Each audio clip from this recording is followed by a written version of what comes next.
ओम श्री सद्गुरवे नमः। संतों का उपदेश सत्शास्त्रों की वाणियाँ सुनकर आचरण में लाने के लिए होती हैं, मात्र सुनकर रह जाने के लिए नहीं। इस विषय पर पूज्य महर्षि शाही स्वामी जी महाराज के एक प्रवचन का अंश सुनते हैं। एक घोड़े का सवार जा रहा था। इसी तरह से बहुत से लोग बैठे थे। इसी तरह से मतलब उनके सत्संग में बहुत से लोग बैठे रहे होंगे जिसमें वो प्रवचन कर रहे हैं, तो उसी को देखते हुए कह रहे हैं। इसी तरह से बहुत से लोग बैठे थे। पूछा कि देखता हूँ बड़ी भीड़ लगी हुई है, क्या बात है?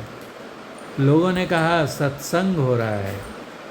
वह था धर्म प्रेमी, सोचा थोड़ा सुन लूँ। बस वह घोड़े पर से उतर गया और सुनने लग गया। उसको वैराग्य हो गया। कथा समाप्त हो गई, सब लोग चले गए। उसने अपना घोड़ा किसी को दे दिया।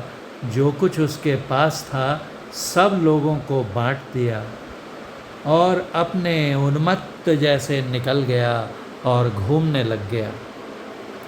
तमाम साधु महात्माओं के यहाँ, ऋषि मुनियों के यहाँ जाने लग गया। बहुत दिनों के बाद फिर पहुँचा उसी जगह। उस दिन भी देखी वैसी भीड़। पूछा कैसी भीड़ है? लोग कहने लग गए यहाँ सत्संग हो रहा है। याद आ गई बात कि यह तो वही जगह है जहाँ मैं पहले आया था। पूछने लग गया कि यहाँ कितने दिनों से लोग सत्संग वचन सुन रहे हैं? कहा कि सत्संग बहुत दिनों से हो रहा है, 50 साल से हो रहा है। सुनने वाले बहुत बहुत दिनों के हैं, कोई 40 वर्ष के, कोई 50 वर्ष से, कोई 10 वर्ष से, इस तरह से श्रोता लोग सुन रहे हैं। कहा धन्य हैं ये लोग, शास्त्र के इतने थप्पड़ खाते हैं लेकिन टस से मस नहीं होते हैं।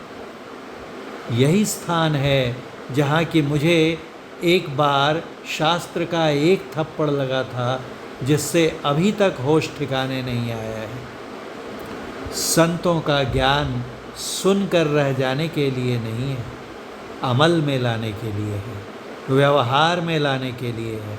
अगर इस ज्ञान को कोई व्यवहार में ले आएगा तो एक भक्त ने लिखा है, संत वचन वह सुधा, देव भी जिसके सदा भिखारी।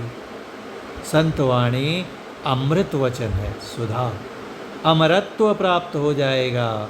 और तब गोस्वामी तुलसीदास जी महाराज ने लिखा, सपनेहु नहीं दुख द्वैत दर्शन, बात कोटिक को कहे।